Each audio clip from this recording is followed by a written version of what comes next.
अच्छा रूमी साहब, मैं तो सच्ची बात है कि ये समझता हूँ कि इस वक्त 15 सितंबर तक, 15-16 सितंबर तक इमरान खान साहब के पावर स्ट्रक्चर में दो मेन जो जिसको कह सकते हैं ना, पोस्टें हैं लड़ाई की ना, वो जो होते हैं ना कि भाई एक चौकी ऐवान सदर में है और दूसरी चौकी जो है वो सुप्रीम कोर्ट में है। और उनके ये 15 दिन बाकी हैं दोनों के ना, क्योंकि ऐवान सदर को भी खाली करवाने की कोशिश की जा रही है। जैसे इनकी टर्म पूरी हो जाएगी अलवी साहब की, और कहा जा रहा है कि उनसे कुछ जबरी कहा जाएगा कि आप चले जाएं, और संजरानी साहब जो चेयरमैन सेनेट है उनको सदर बना दिया जाएगा। और इसी तरह ये जो बंदयाल साहब है, इनकी रिटायरमेंट भी मिड ऑफ सितंबर में है। तो तब तक ये चौके छक्के मारते रहेंगे ये दोनों। ऐवान सदर से भी तोपों की घनघरत जो है आप सुनते रहेंगे, और सुप्रीम कोर्ट से भी सुनते रहेंगे।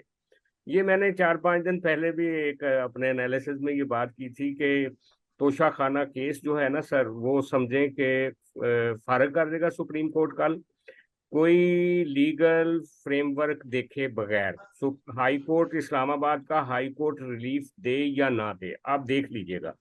और उनकी रिहाई को उसी तरह वो बाइंडिंग करेंगे जिस तरह से आपको याद होगा कि लाहौर हाई कोर्ट ने कहा था कि इमरान खान के खिलाफ जितने भी केसेस हैं उन सब में बेल दी जाती है। और देखें, अभी तक उनको सजा एक ही केस में हुई है, तोशा खाना में। बाकी सारे सारे जो है ना, वो उनकी तफ्तीश जारी है बाकी सारे केसेस की।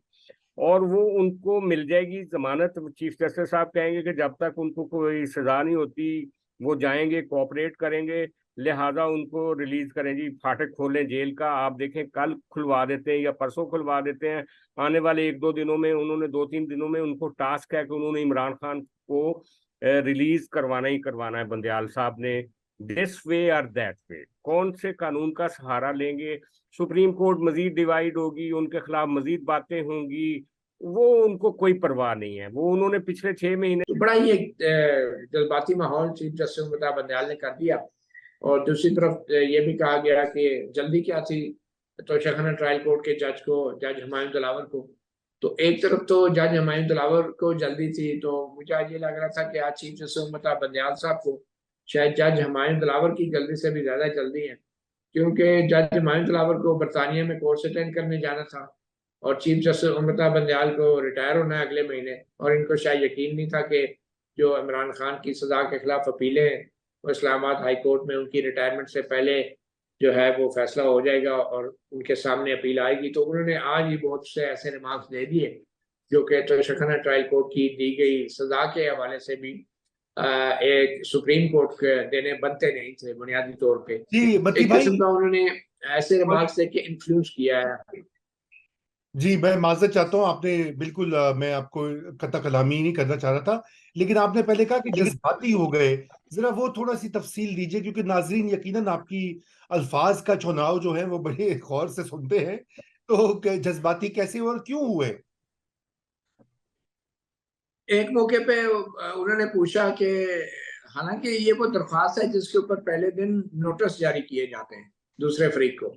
अभी उन्होंने नोटिस भी नहीं जारी किए, तो उन्होंने पूछना शुरू कर दिया कि दूसरा फरीक किधर है, रिस्पोंडेंट किधर है। वो इलेक्शन कमीशन था, जारी बात। तो इलेक्शन कमीशन के वो डायरेक्टर लॉ पेश हो गए। उन्होंने कहा आपका वकील किधर है? तो ये पीछे अमजद परवेज साहब बैठे हैं, ये आपके वकील ने। अमजद परवेज साहब आ जाए, रोस्टर पे बुला लिया चीफ साहब ने उन्हें। तो अमजद परवेज साहब ने कहा कि जनाब मैं अभी इस केस में, मुझे इलेक्शन कमीशन ने अपील के लिए मुझे अटारनी नहीं दी, मैं अभी इस केस में वकील नहीं हूँ। इसके बावजूद भी चीफ जस्टिस अमिताभ बंदयाल ने उनको इंगेज कर दिया अपने रिमार्क्स और ऑब्जर्वेशन से, और कहा कि क्या जल्दी थी जज इमरान तलावर को, उन्हें सुना क्यों नहीं किया, कितने दिन दिए गए, उनको बुलाया गया है तो 2-3 दफा कॉल किया गया, तो क्या जल्दी थी कि उसी रोज फैसला करना जरूरी था, तो क्यों नहीं टाइम दिया गया। और ये तो लगता है कि इसमें जो मुतासरा फरीक है उसको सुना ही नहीं गया। जिस पे एडवोकेट अमजद परवेज ने जरा बताने की कोशिश की कि जरा की जो जो हेयरिंग्स हैं उनको अगर फॉलो कीजिए, कितनी दफा इमरान खान साहब पेश हुए, उनके वकला ने क्या किया वहां। जज ने तो पूरा मौका दिया। मैं मतीउल जान से ये एग्री नहीं करता हूं कि जज कोई जल्दी में था। देखिए ना, जज ने पूरा मौका दिया कि आप पेश हो, आप सफाई दें, आप पर फर्द जुर्म आयद हो चुकी है। वो जो मामला था इस्लामाबाद हाई कोर्ट पर जिस दिन हमला हुआ, उस दिन भी मेरा मौकफ ये था कि ये फर्द जुर्म से भागने की कोशिश है, क्योंकि फर्द जुर्म जो है ना, वो पहला वो लीगल स्टेप होता है जिसके बाद आप ऑफिशियली उस मुकदमे में इंडल्ज हो जाते हैं और उसके बाद आपके खिलाफ एक दिन फैसला आ जाना होता है। फर्द जुर्म आयद ना हो तो आपके खिलाफ फैसला नहीं आ सकता। तो इसको एक ये बात है। लेकिन जब आप अदालत में पेश नहीं हो रहे तो फिर आप जो है वो अब इस्लामाबाद हाई कोर्ट ने कितनी दफा इनको कहा कि वापस इसी कोर्ट में जाइए, ठीक है ना।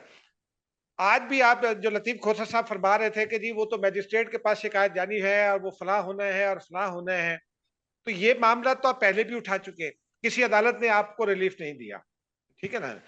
अब इस्लामाबाद हाई कोर्ट में एक अपील है। अब इमरान खान साहब या उनके वकील हो या आसिफ जरदारी या उनके वकील हो या नवाज शरीफ या उनके वकील हो, क्या ये मुल्क सिर्फ इन्हीं लोगों के लिए है? क्या ये अदालतें सिर्फ इन्हीं लोगों के लिए? आज भी हजारा मुकदमात इस्लामाबाद हाई कोर्ट समेत पेंडिंग है, सुप्रीम कोर्ट समेत, उनको कोई क्यों नहीं सुनता, ठीक है ना। तो ये क्या इमरजेंसी की नौयत की है कि क्या कल इमरान खान ने कहीं उनकी फ्लाइट बुकिंग है और वो नुकसान हो जाएगा उनकी टिकट का, और जज साहब की टिकट का भी नुकसान हो जाएगा अगर 4 दिन और हो जाएगी। लेकिन साथ साथ आप क्लाइंट का रवैया देखिए ना। एक जानिब आप अदालत उज़्मा में मौजूद है, आपको ये यकीन है कि जी यहाँ चीफ जस्टिस साहब से आपको इंसाफ मिल जाएगा, और चीफ जस्टिस साहब का मामला तो मुझे वो 2 कहावतें याद आती हैं। एक तो वो ना जाए रफ्तन ना पाए मादन, कि वो करना भी चाहते हैं लेकिन कर भी नहीं पा रहे, वो ऐसे कैच 22 सिचुएशन में फंस गए। और दूसरा वो मुहावरा है, साफ छुपते भी नहीं सामने आते भी नहीं। लेकिन इस्लामाबाद हाई कोर्ट ने फैसला करना है अपील का, पहला फैसला अपील का इस्लामाबाद हाई कोर्ट ने करना है। इस्लामाबाद हाई कोर्ट में अब जज है, उसकी तबीयत भी खराब हो सकती है और बेशुमार मामलात है। अभी कल आपने इस्लामाबाद हाई कोर्ट के उस चीफ जस्टिस के खिलाफ रेफरेंस लाने का फैसला, सुप्रीम कोर्ट में chief justice Umar Ata Bandial, justice Mazahar Ali Akbar Naqvi और जस्टिस जमाल खान मंतोखेल पर मुश्तमिल जो 3 रुकनी बेंच था, उसके सामने इमरान खान की ट्रायल कोर्ट की सजा का फैसला नहीं था। ये वो अपीलें थी जो इस्लामाबाद हाई कोर्ट के एक पुराने फैसले के खिलाफ इमरान खान ने दायर कर रखी थी। और ये वो फैसला था कि जिसमें कहा गया था कि जो तोशाखाना ट्रायल कोर्ट है वो पहले अपने अख्तियार समाअत के ऊपर फैसला करे, और दूसरे तकनीकी जो सवाल थे कि क्या 120 दिन गुजर जाने के बाद किसी भी दाखिल किए गए गोशवारे की बुनियाद पे किसी MNA को नायल किया जा सकता है या नहीं, और दूसरे तकनीकी कुछ मामला थे।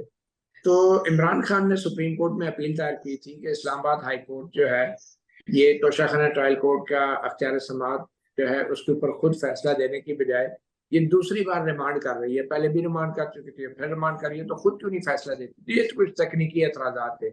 मगर आज चीफ जस्टिस उमर अता बंदयाल ने बड़े ही गैर मामूली तौर पे थोड़े से जज्बाती अंदाज में वो ट्रायल कोर्ट की तरफ से जो सजा दी गई थी, जो बहुत बाद में कहीं दी गई थी, उसका जिक्र छेड़ दिया।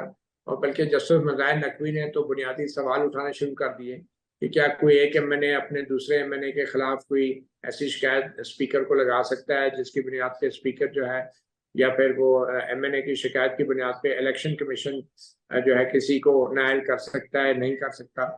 और फिर चीफ जस्टिस उमर अता बंदयाल ने जो तोशाखाना ट्रायल कोर्ट की सजा है उसके ऊपर जो एतराज़ात थे, बुनियादी एतराज़ात, उनके ऊपर भी रिमार्क्स देना शुरू कर दिए और ये कहना शुरू कर दिया कि इमरान खान को सुना क्यों नहीं गया, और फिर उनके जो गवाहान थे उनका भी हक दफा जो था वो नहीं दिया गया। तो ये सारा बड़ी एक अजीबोगरीब समाअत थी जिसके अंदर चीफ जस्टिस उमर अता बंदयाल काफ़ी जज्बाती भी हुए। और बुनियादी तौर पे सुप्रीम कोर्ट के सामने ना तो तोशाखाना ट्रायल कोर्ट की सजा का फैसला था जिसके ऊपर उन्होंने अब ये ऑर्डर जारी कर दिया है कि इस्लामाबाद हाई कोर्ट